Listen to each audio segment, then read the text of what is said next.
মহারাজ কয়জন চান গুরু মহারাজ আসবেন?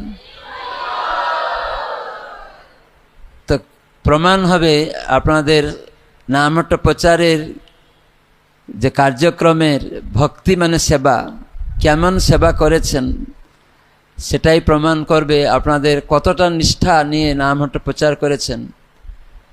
জানা যাবে যে গুরু মহারাজ আপনাদেরকে আশীর্বাদ করতে আসছেন। আমরা শুনছি, কিন্তু আপনাদের আকুল প্রার্থনা বাহ্যিক দিকে না আন্তরিক দিকে সেটা প্রমাণ করবে গুরু মহারাজের উপস্থিতি, যে আপনারা অন্তরে সত্যিকারে প্রচার করছেন এবং গুরু মহারাজের কৃপা পেতে চান, কৃপা পাচ্ছেন, আরও বেশি পেতে চান, তো সেটা প্রমাণ করবে গুরু মহারাজের উপস্থিতি। তো আজকে আমরা আপনাদের থেকে শুনব, গতকাল থেকে যে এই নামহট্ট মেলা হচ্ছে, বিভিন্ন আলোচনা চক্রে আপনারা অংশগ্রহণ করেছেন, বিভিন্ন সেবা করছেন, কিছু উপলব্ধি আমরা শুনব।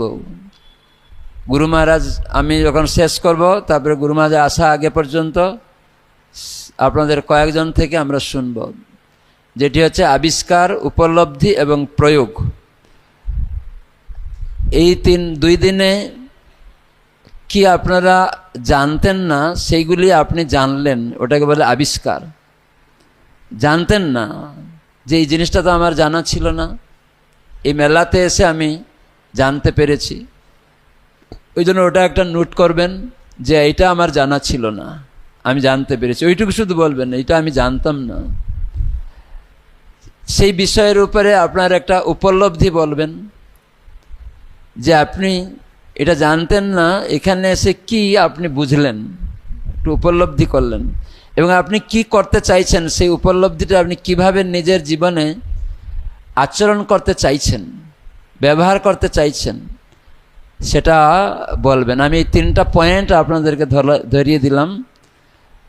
সকলের মধ্যে থেকে মাতাজিদের পক্ষ থেকে 1-2 জন বলবে, পুরুষ ভক্তদের থেকে 2 জন বলবেন। তারা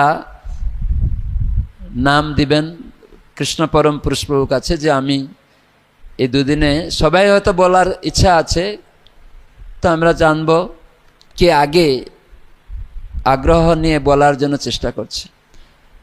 তো রাজি আছেন? কয়জন রাজি আছেন? হাত তুলুন সবাই। মাতাজিদের দিকে হাত উঠছে না। যা জানতেন না, সে নূতন ভক্ত, হয়তো কোনোদিন আসেনি, কিন্তু নামহট্টে যাইনি, হয়তো নূতন মায়াপুরে এসে নামহট্ট বিষয় জানছেন।